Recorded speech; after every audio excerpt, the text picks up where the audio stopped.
Hello everyone, welcome to the Tech Tuesdays webinar on What's New in Enterprise Data Catalog 10.4.1.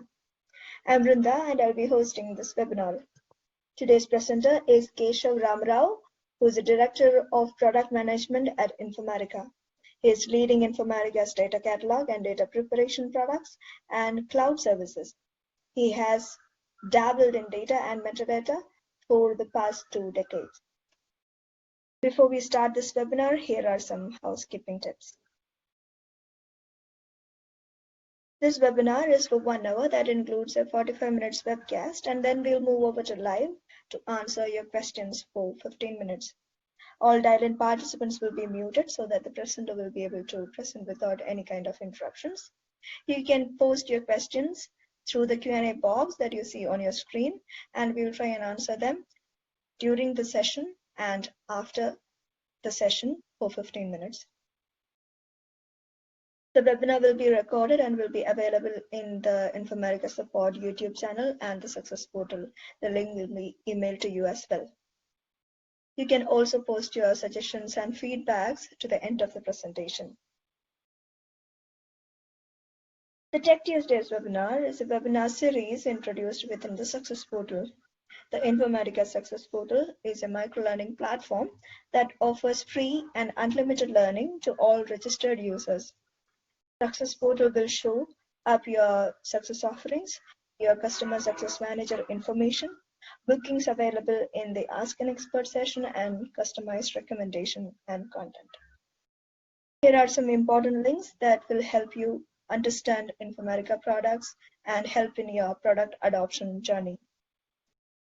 Over to you, Keshav. Thank you. Thank you, Vrinda. Hello, everyone. Welcome to the session. In today's session, we are going to look at Informatica's Enterprise Data Catalog version 10.4.1, new features, as well as we are going to dig deep into the product to look at some of these new features in action. Before we get into the details of the session, I would like to share some good news with you all. In order to accelerate our vision to be the catalog of catalogs and address the challenges many organizations encounter with data cataloging, Informatica has acquired compact solutions to extend our industry-leading enterprise data catalog. The acquired advanced scanners, formerly known as Compact Solutions Metadata, now is part of Informatica's enterprise data catalog.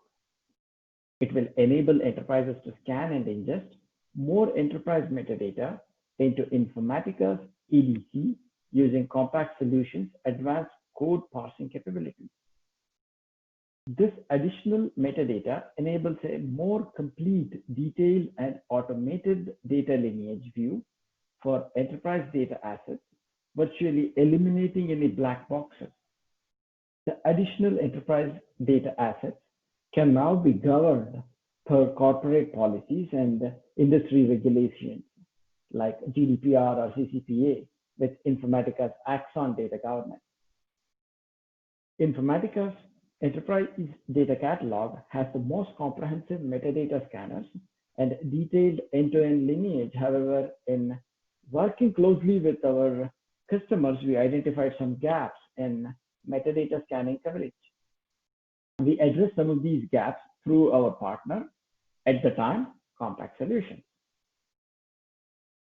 We are proud to say that today we have closed all of these gaps through our acquisition of Compact Solutions and product development to retain our leadership as the catalog of catalogs having the most comprehensive metadata scanning capabilities and end-to-end lineage across all types of data, including legacy mainframes, databases, data warehouses, data lakes, code and scripting languages, enterprise and modern cloud apps, analytic apps, ETL tools, BI and statistical tools, and more.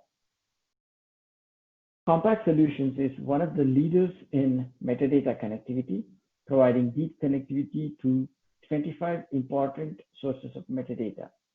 Informatica from now on will call these scanners as EDC advanced scanners. These include scanners for language parsing, such as Teradata BT, PL/SQL, SQL Server, T-SQL, COBOL, COBOL. BI and analytic apps such as SAS, MS, Microsoft reporting services, or complex systems like mainframes, or third-party ETL tools like SAP Data Services, IBM Data Stage, Oracle Data Integrator, Microsoft SSIS, and also stored procedure scanners for Oracle and SQL Server, Sybase, SAP BW, and many more. All of these scanners are now available in EDC 10.41 release. 10.41 release is a feature-packed release. We introduced a brand new feature called Data Asset Analytics, which helps with discovering data value that you have of the data within your organization. And walkthrough should help with user adoption of the product, so that when end users use EDC, it provides contextual help. And a contextual lineage support also has been enhanced in this release. When it comes to the AI ML investments that we have done, domain discovery, so the rule enhancements to specify what type of rule that you want. A metadata driven domain discovery should take precedence over data driven, or a combination. Those type of enhancements, rule enhancements criteria can be provided. Business term association has been enhanced as well in this release. A long-term ask of hot backup without bringing down the cluster service is provided as part of this release. APIs for log aggregation has been provided so that you can build some automation to pull out the logs when needed. And another important feature that has been built is the resource configuration. So for each of the resources that you have created, you can specify specific permissions on who can execute, who can just view the data or view the metadata, can be specified as part of the permission setting. Our bread and butter, which is scanners, have been enhanced to a large extent. A bunch of brand new scanners have been introduced, and existing scanners like SSIS and a bunch of other scanners have been enhanced as well. All right, Data Asset Analytics, DAA, is launched as part of 10.41. It's a brand new feature that we have launched that enables customers to optimize their data asset value by using analytics on data asset inventory, usage, enrichment, and user collaboration in their data catalog. DAA supports extensive reporting and out-of-the-box analytic dashboards. Customers can either generate reports or directly connect to DAA event datasets from their BI tools. The event datasets include information on user logins such as asset inventory over time, asset changes over time, asset configuration, scan history, user collaboration, asset enrichment, asset lineage, and impact. Data Asset Analytics also provides near real-time, out-of-the-box dashboards for storytelling on user adoption, asset inventory, asset enrichment, collaboration, and data value. Each data dashboard comes with near real-time pertinent key metrics, trend charts, and filters for quick analysis.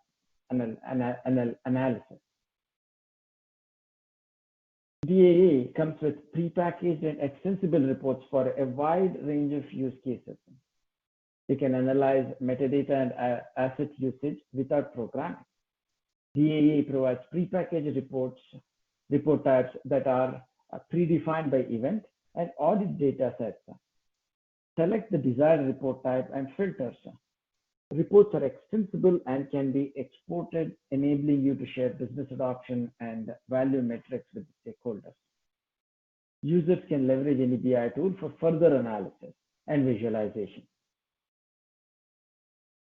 Out-of-the-box dashboards in DAA provides near real-time visibility for storytelling and user adoption, asset inventory, asset enrichment, collaboration, and data value. Each dashboard comes with near real-time pertinent key metrics, trend charts, and filter for quick analysis. Automated data value calculator in DAA is first of its kind capability which allows an enterprise to estimate the value of an asset. The calculator computes value by taking into account 4 key metrics: resource value, asset enrichment value, collaboration value, and feature usage value. Furthermore, you'll be able to set the parameters on these metrics by assigning relative value. So the resulting calculation reflects data value within your overall business context. Gaining insights into the data usage and user adoption helps in pushing the data proliferation within the organization so that decisions can be made based on data, and IT can make the data available to broader set of data users or business users. It also helps in bringing some sort of socialization of the data by driving collaboration so that same set of data gets used by multiple users, and that it helps in establishing some sort of standard practices and reducing errors which comes with people using their own data sets without having the complete understanding of what other data sets are being used and who is using what type of data sets and what projects are related to those data sets. Also, it helps in understanding the value of the data, right? So it focuses organizations on delivering and identifying and delivering as most valued assets. Data asset analytics actually opens up a new frontier for exploring new possibilities. It helps in tracking key matrices, monitoring activities, spotting trends, helps in increasing the data value, growing the data value within the organization, and capturing misuse of the data. It also helps in answering a ton of questions that has been on top of the mind for CDOs, any IT data platforms, any IT platforms which is offering data. It helps in understanding who's using what type of data, what are the common data assets that users are looking for, what is the number of those data assets which are actually governed, how many of them have been curated, how many, what user groups, data sets need more attention, how is the value, how are we growing the data asset value. So various kinds of questions can be answered with data asset analytics.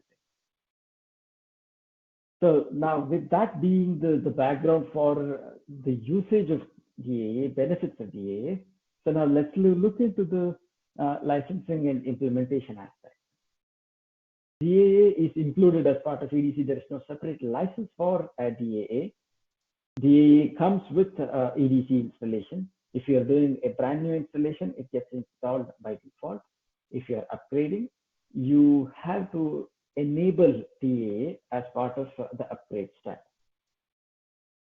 It also requires a database, so you would have to provide some configuration where in that repository, all the data asset analytics information gets captured.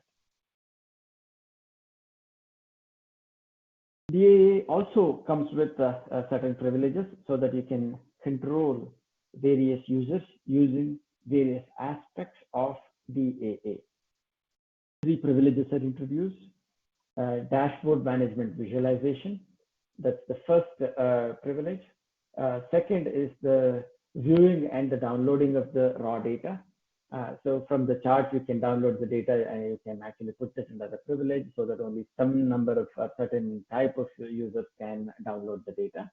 And third is kind of the admin persona who can actually control all of the two previous or gets all of the capabilities of the two previous privileges, as well as has the ability to set the value for the data asset calculator, and other application configurations can be configured as well by the administrator. So let's understand the architecture of DA here for 5 seconds. So there are two components, two different applications, but both are running in unison. Enterprise data catalog as well as data asset analytics. In the UI, they come together. There is no differentiation. There is no separate application that you need to log into. EDC is what you have been using so far. The various components of EDC, catalog, UI, scanners, enrichments that you do, all those will start emitting additional events which get captured and persisted in a repository. And this repository is a relational repository. Oracle SQL Server, PostgreSQL are supported. And once these raw events are captured, for the out-of-the-box dashboards, a bunch of calculations, pre-calculations are done and persisted within DA tables. And all of this information from this repository is exposed through REST APIs for data asset analytics UI, the dashboards, the reports. The application itself gets powered with the data that is there in the data asset analytics repository.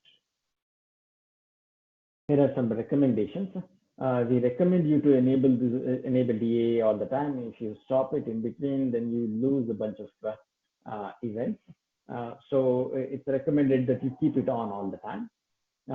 And also dedicate a separate repository so that you can take a backup set at different frequencies than the rest of the database schemas that you have within the database.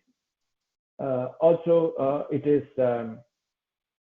there are some recommendations provided here for the sizing of the database server, depending on the number of assets that you have within EDC.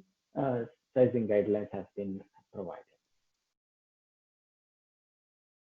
All right, so now let's dig deep into the product. Let's look at the demonstration of data asset analytics.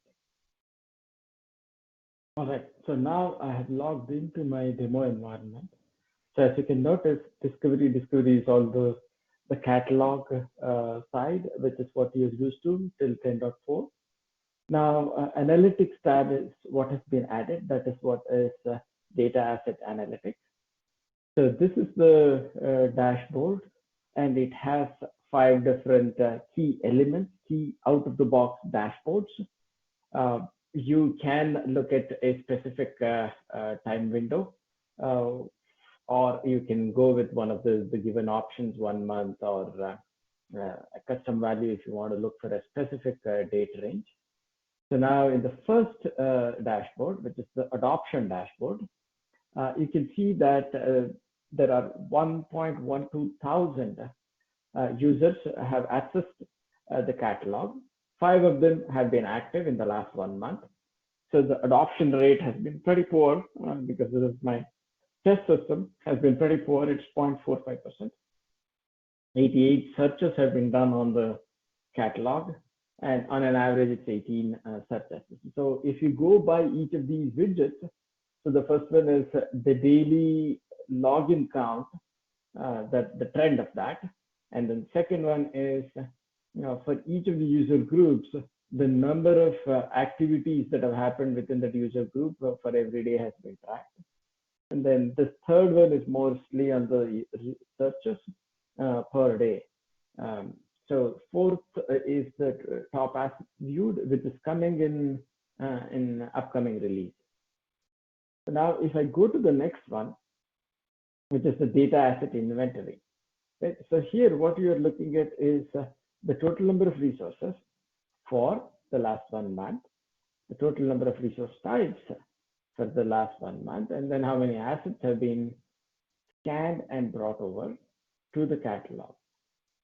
how many asset types are there, unique asset types are there.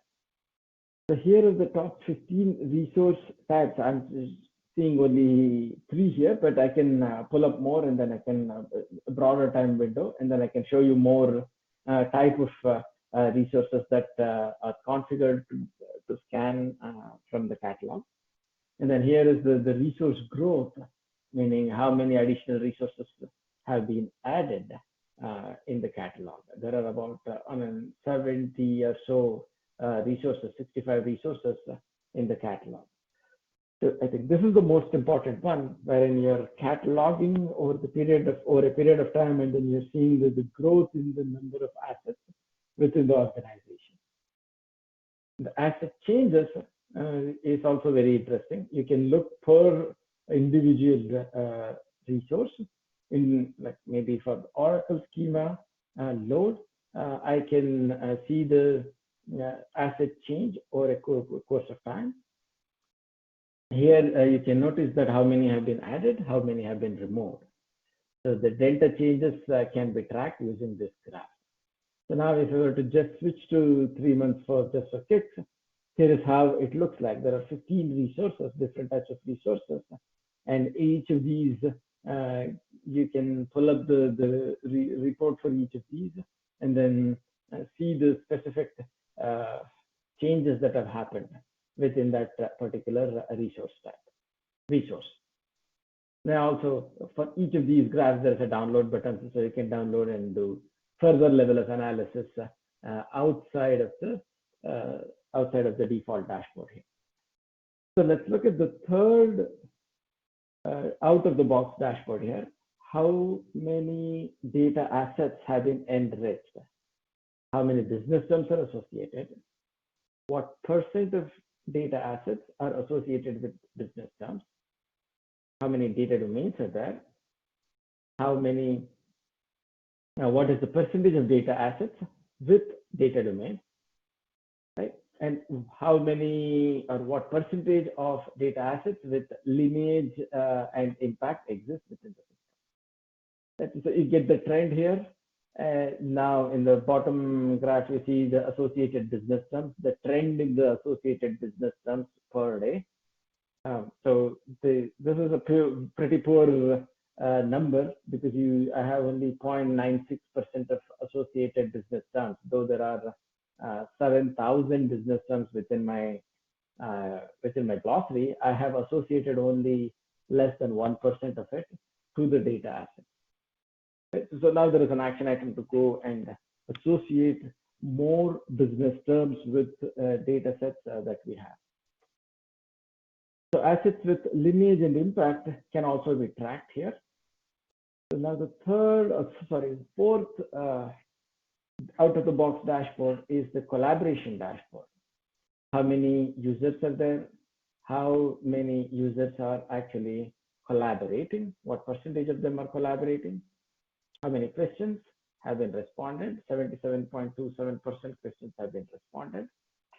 The collaboration activity in terms of answers, reviews, questions, the trend of it is available. The degree of collaboration. You would want more and more collaboration to happen over a course of time. You want a reverse graph. This is my test system. You're not seeing a lot of collaboration here, but within an organization, you would want to see data assets being collaborated more and more. You can see who the top collaborators are and what are the top assets on which collaboration is happening. So the last tab, which is the most interesting tab, is the data value. So data value is a notion of assigning a dollar amount to various types of data, various types of activities on which a value can be assigned to, attributed to. Resource value is one. So if I were to pick this resource value calculator for each of these resources, I can put a dollar value. So if you have a CRM system and that is your primary source of metadata catalog, then you may want to put a very high number for that particular resource as opposed to other resources. If you are doing asset enrichment, which is you're associating business terms with individual assets, or you're certifying it, you're classifying it, then for each of these things, you can put a dollar amount. And a third option is third metric is to go by the collaboration. How many answers have come in, how many questions, how many reviews. You can put a dollar amount for each of these. And in the future, we'll have a fourth dimension, which is the feature usage value. How many times a feature has been used, and for each of those features, you can assign a dollar value, and that results in a total dollar value, which is the data value across all data assets among the 4 dimensions that are here. You're seeing the 3 dimensions here because that is what is currently available. When you add the 4th dimension, you'll see another number pop up here, which increases which contributes to the data value. Right? So this helps in assessing your putting a dollar value for the data that you're curating, collaborating, cataloging, and making it discoverable for your data users. All right, so there is the option of generating reports as well. You can click on a new report, you can choose the type of report that you want, and you can go ahead and create it. I'm not going to do that. So in the monitoring tab, you will see all of those activities, either an export activity or a report generation activity. All of those things get logged. So switching back to the presentation here, DAA resource is available on our doc portal. It contains the user guide, installation guide, administration guide, sizing guide, usage guide, everything else. Switching gears, let's look at another new functionality that we have built in, which is feature walkthroughs. This is basically a context-sensitive help based on the context. It provides feature walkthroughs, provides information about the feature. So the way to get to it is through the help icon, walkthroughs, and go to the specific walkthroughs. There are 5 different types of walkthroughs that are offered. It highlights and gives specific information related to the context.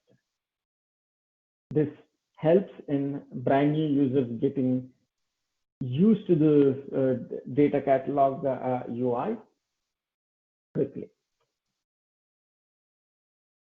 Third UI enhancements that we have done is change summary enhancement. This is at a resource level, all the changes that have occurred, the new additions in terms of the assets or removal of the assets, that gets historically tracked, not by the scan time, but by the change on which the change date of on the asset. Right? So you can look at the screen here. This is the brand new screen.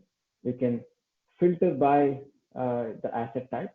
You can filter by a time window. You can search for a specific asset. By default, the assets, the change history is chronologically provided, and you can also look for the asset type. This was not there before. And more importantly, you can export this out. So this can help with identifying the change history for, let's say, Oracle source.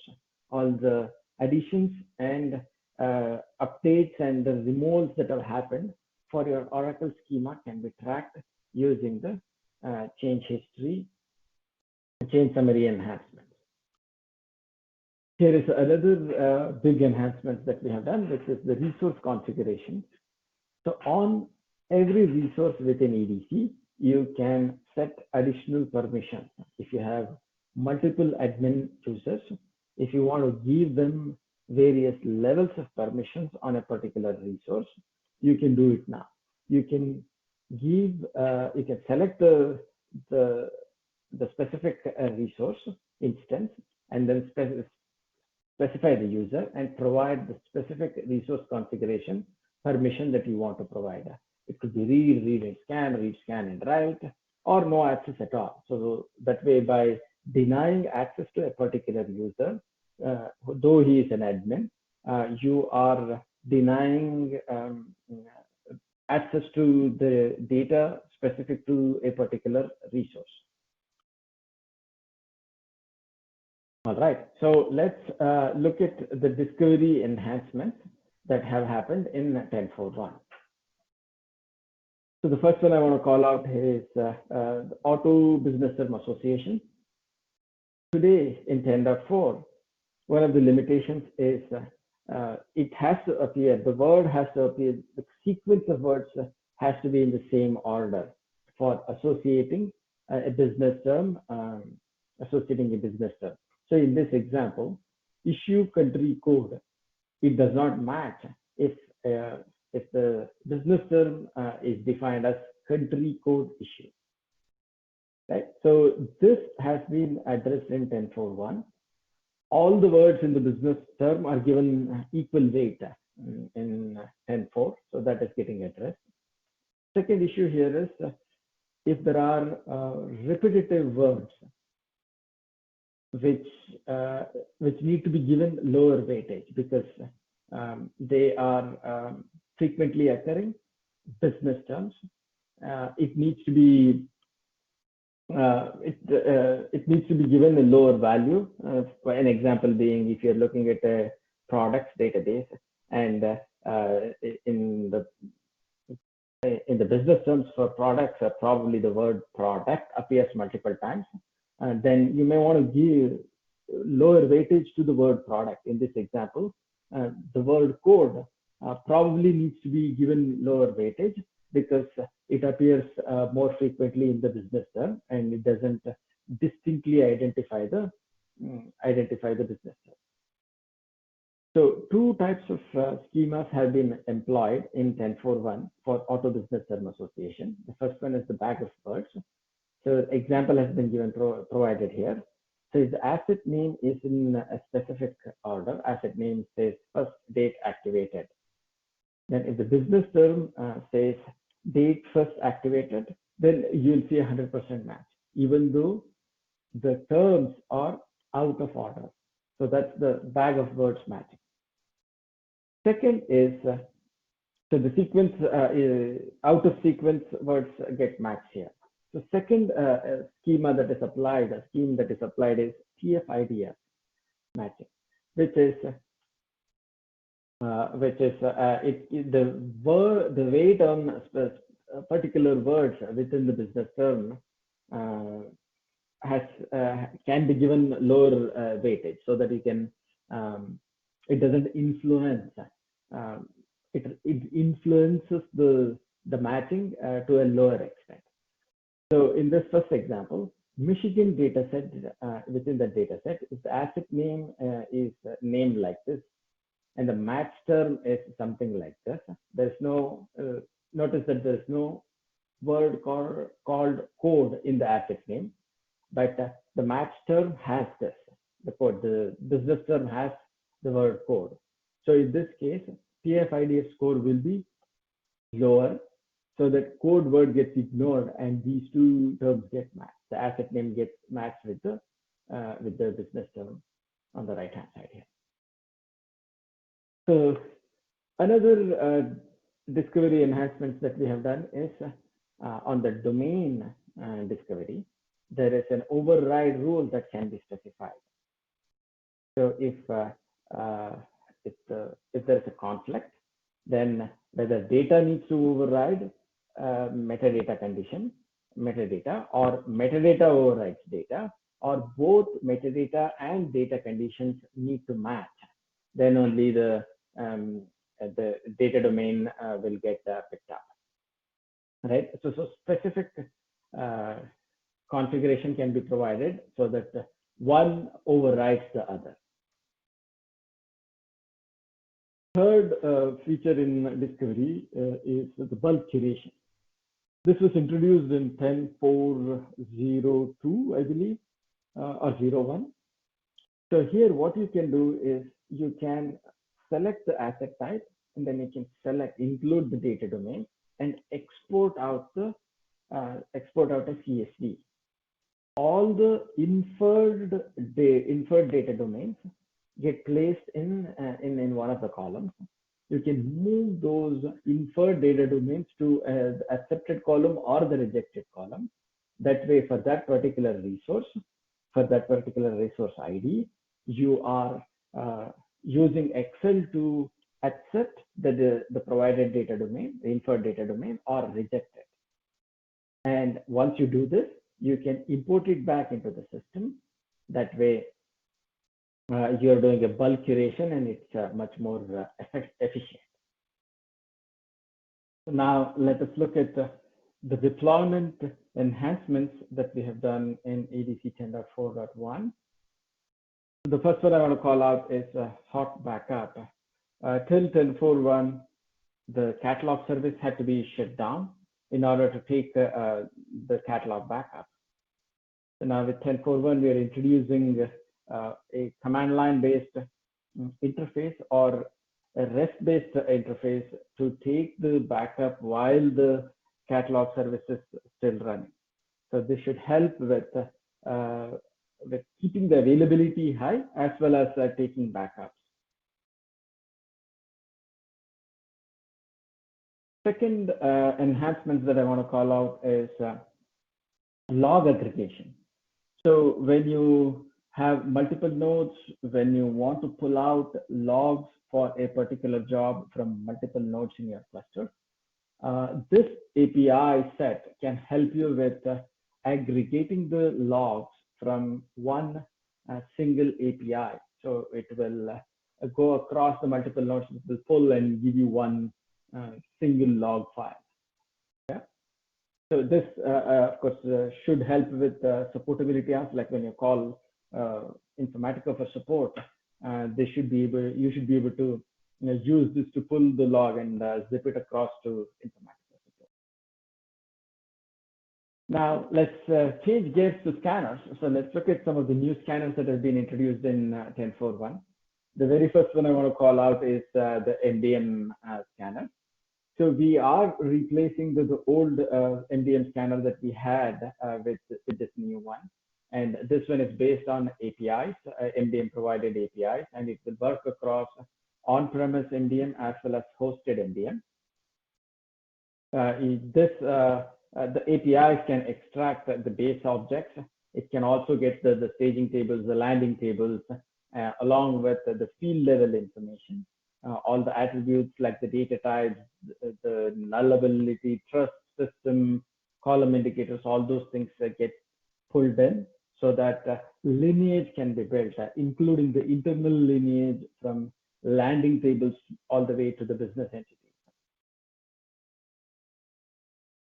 Detailed lineage also is available for platform applications. So what I mean by that is if you're using data quality or any sort of DI logic in your MDM process, all those things gets pulled into the MDM lineage diagram here so that you can trace what sort of data quality rules are applied for the master data that you are building. The second scanner that I want to call out is SAP ECC Scanner. This is again going through a makeover, meaning the old scanner can still be needs to be used, not just scan, but yeah, it needs to be used for profiling. But for all the metadata extraction, it has been enhanced significantly so that SAP objects with complete business descriptions can be brought into EDC to see the table level lineage as well. Right? So any sort of relationships that the SAP objects have, be it the transaction code, programs, function modules, they all can be visualized within EDC now. Also, there is direct lineage that is provided for SAP BW, and support for load balancer. SAP's load balancer is provided as well. The third one I want to call out is the contextual lineage support. So if you have any external processes that you use for various different purposes, so usually that is done with a parameter. So if a process runs with a parameter and that is called something else, and if you run the same process with a different parameter and you call it something else, then in that case, when the lineage diagram gets drawn, the context of that particular custom scanner or that particular process can now be identified within EDC. So now let's look at the scanner enhancement, the existing scanners that we have had, and the enhancements that we have done to those scanners. So the first one I want to call out is Microsoft SSIS. And in this, the first thing is the transformation logic itself from SSIS. We are able to bring that into EDC and show the detail level transformation logic within SSIS that has been built. So as you may know, SSIS has a separate design repository and a runtime repository.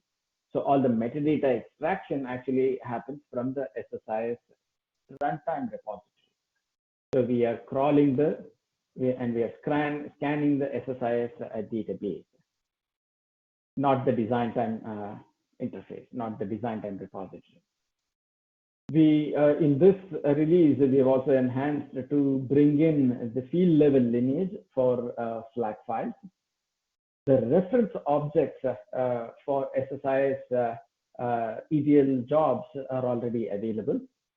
And also a control lineage, like links for extraction are also supported in this release. The next scanner enhancement I want to call out is a MicroStrategy Scanner. So in this, we have done a UI makeover. Primarily, it's a UI makeover to make it simple. The lineage becomes much more simpler in this particular release for all MicroStrategy lineage diagrams. It retains the enrichment that we have done across loads. It currently supports incremental load as well, but the UI has been simplified so that it can be easily absorbed. The complexity has been removed. Lineage is available at a report level instead of an underlying object, which used to be the case before. So reference objects have been extended for Hive and Microsoft SQL Server as well. So earlier, these objects which were unknown were considered as external database objects. So now that can be removed by doing connection assignment. This helps in stitching database resources. So if you're using a stored procedure review, which goes across multiple schemas or the schemas that you are not scanning for within that particular scan run, scan configuration, they can be stitched together in this reference object concept for Hive and Microsoft SQL Server. Let's look at the cloud storage supportability enhancements that we have done. The first one I want to call out is Parquet file partitioning. The scanning of the partitioned Parquet files now can be detected as a single entity, because when the Parquet file was designed, one of the fields there was declared as a partition field, and now with the 10.4.1, the scanner can detect that as a partitioned field, and it can bring the data for that particular column as one single entity. You can enable the partition file discovery on the scanner settings, and also if there are files within the ecosystem which are not marked as which doesn't have any extension, file extension, and if you want to mark that as Parquet, automatically we treat those as files as Parquet files, and we extract them. You can mark it as other file formats as well. So now in a data lake, typically when you do the partitioning, the Parquet file could be represented as a partition, or it could be a simple field, or it could be a slightly complex field. So anything that is partitioned in a complex way like this, they all a table 2 or table 3 or table 4, instead of they being detected as multiple part files within the catalog, they all get detected as one single file in the catalog now in 10.4.1. So what I mean by that is when you have multiple part files within your data lake. In this example, it's an S3 data lake that we are referring to. So in the lineage, you will notice that it is getting recorded as just one column. That is the parent column. It's ID underscore PRT is the parent field, and there are 3 different part files that is behind, that is making up for this one partitioned column. The second enhancement that I want to bring out is in ETL scanners, especially the cloud ETL scanners. So you had the flat file. If there was a flat file, the fields within the flat file were not getting detected independently earlier. So now with 10.4.1, independent fields within the flat file are being brought to the lineage diagram so that you can see the lineage from various sources to the targets through the flat file at individual field level. The last thing that I want to call out, last enhancements that we have done in that way that I want to call out is for IICS connections, for IICS lineage in Informatica Cloud lineage, especially on Azure ecosystem, ADLS Gen 1, Gen 2, or the blob storage. Now, proper connection assignments can be done so that the lineage can be established accurately now. So with that, let me switch gears into a quick demo here.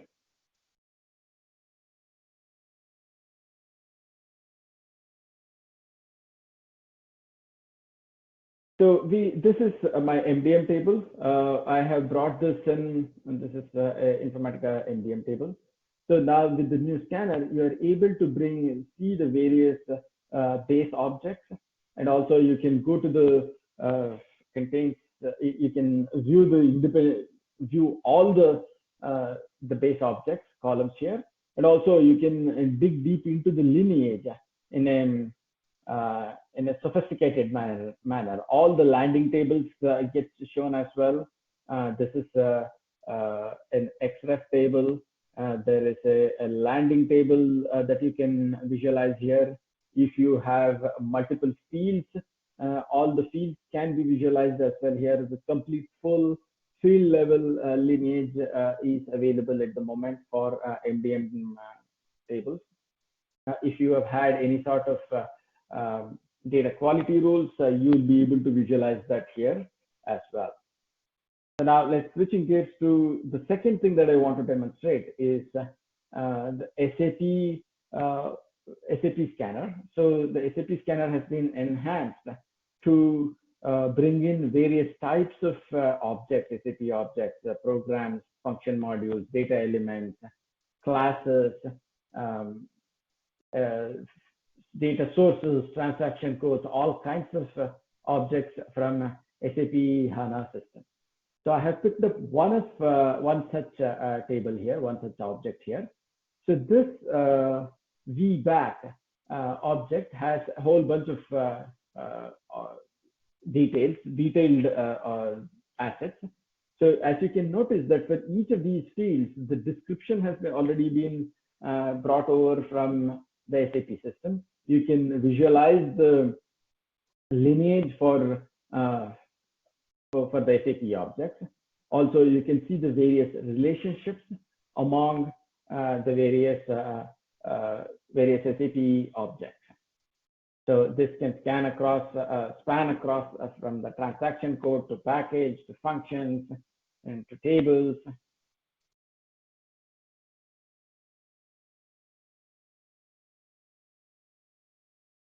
Yeah, as you can notice here, the CDS view, programs, DB views, all of these things can be visualized here. So if you look at the classes, there are so many classes that you can see the relationship with the other objects within the SAP ecosystem.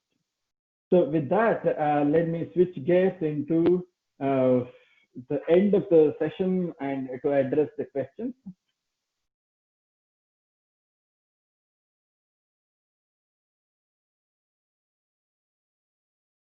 And before we exit, I do want to thank you all for staying with us throughout the session. Please feel free to ask questions in the comments box, and we'll try to answer them as quickly as possible. Thank you.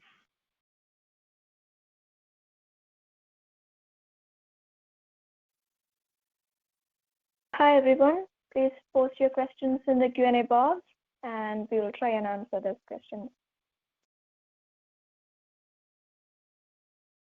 All right. So yeah, this is Keshav. So I have got a few questions here, so let me answer them. Is Snowflake lineage available in 10.4.1? I presume this question is for data engineering integration product. Yes, it is available in 10.4.1. For Power Center, we have had it even prior to 10.4.1. Next question is, can the DAA report be exported into Excel format, or is it only CSV? The answer is it's only CSV at the moment. Second question from the same attendee is, how do you determine dollar amount of any asset? Dollar amount is a notional value for the data, right? So more and more you use, so I think it depends on the business context.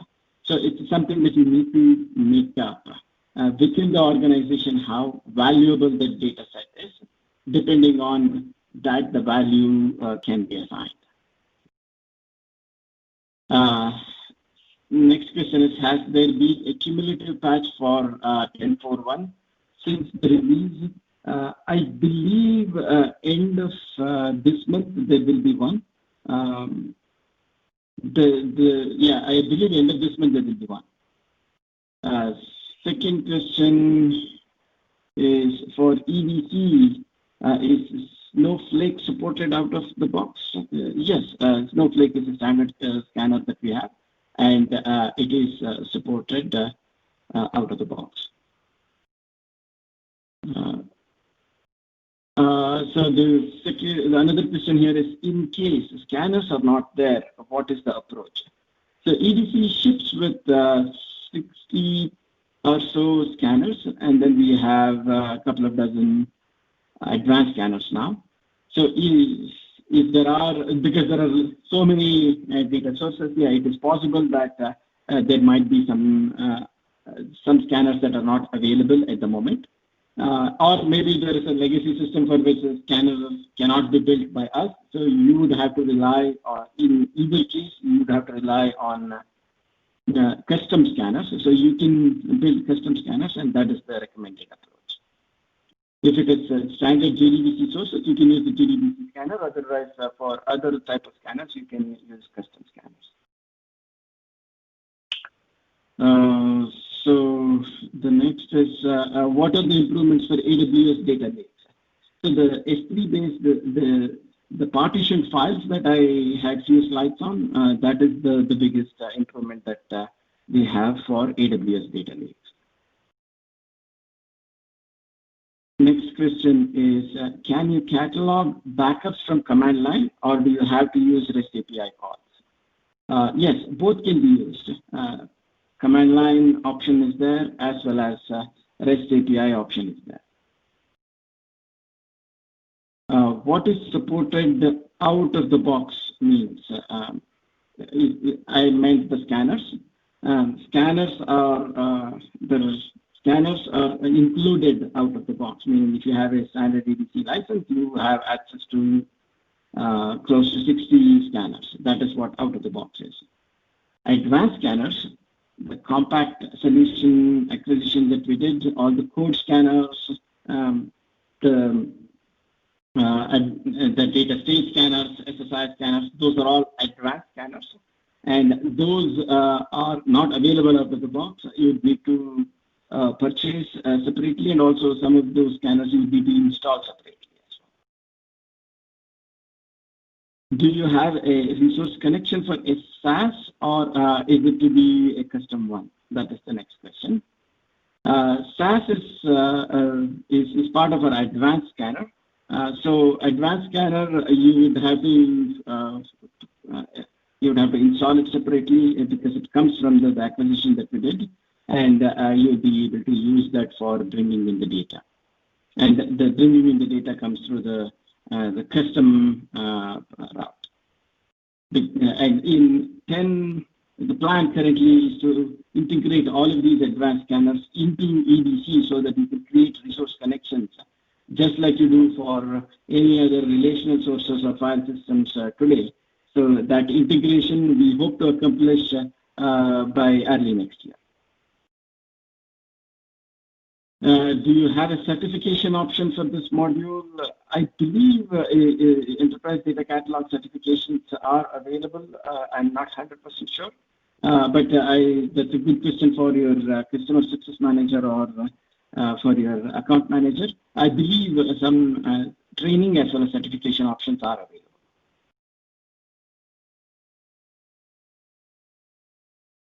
So let me read out the next question here.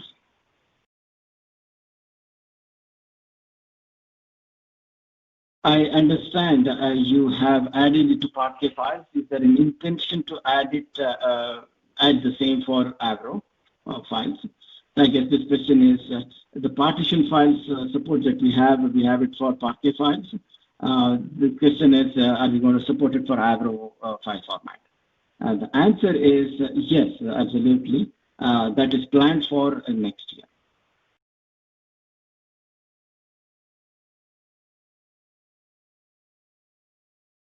So I heard another question is I heard reference to 10.4.2. Is everything discussed as part of 10.4.1? No, I don't think there was any reference to 10.4.2. Even if it was there, it was probably inadvertently mentioned. It is not. It's all of this that we discussed today is in the context of 10.4.1.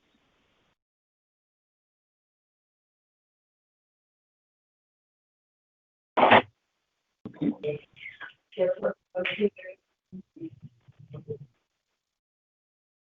So one more question. Do I have time for reading a couple of more questions? Let me read out a couple of more questions here. So is the resource configuration permissions enabled for SSO connections as well as native connections, meaning native users or SSO users? Yes, it is available across SSO users as well as native users.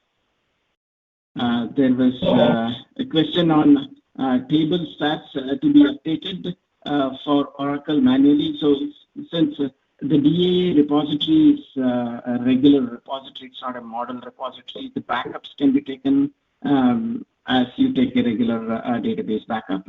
The statistics on the tables can be updated as you update any other statistics on the database. So those are not included as part of the product because we thought it was an outside functionality that can be accomplished best by the DBA, database administrator. So we have left it for the DBA to handle that.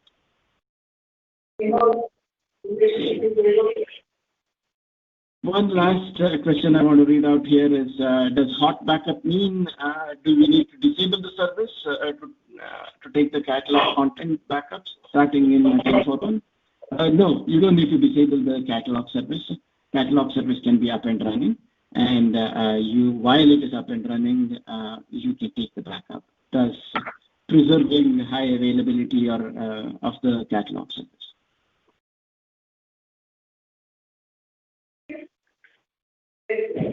All right. I think we are out of time.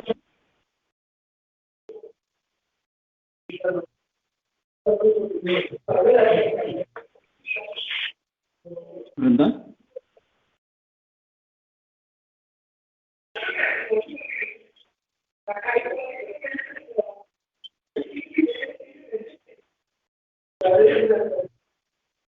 Yes, Keshav. Looks like we have answered most of the questions. Yes. Looks like we have answered most of the questions, but if we have failed to answer any of your questions, we'll get back to you after this session. Hope everyone is safe at this point. Stay safe. Thank you for joining this call. Thank you, Keshav, for this wonderful session. And thank you, everyone, for joining. All right. Yeah. Thank you all. Have a good day. Bye.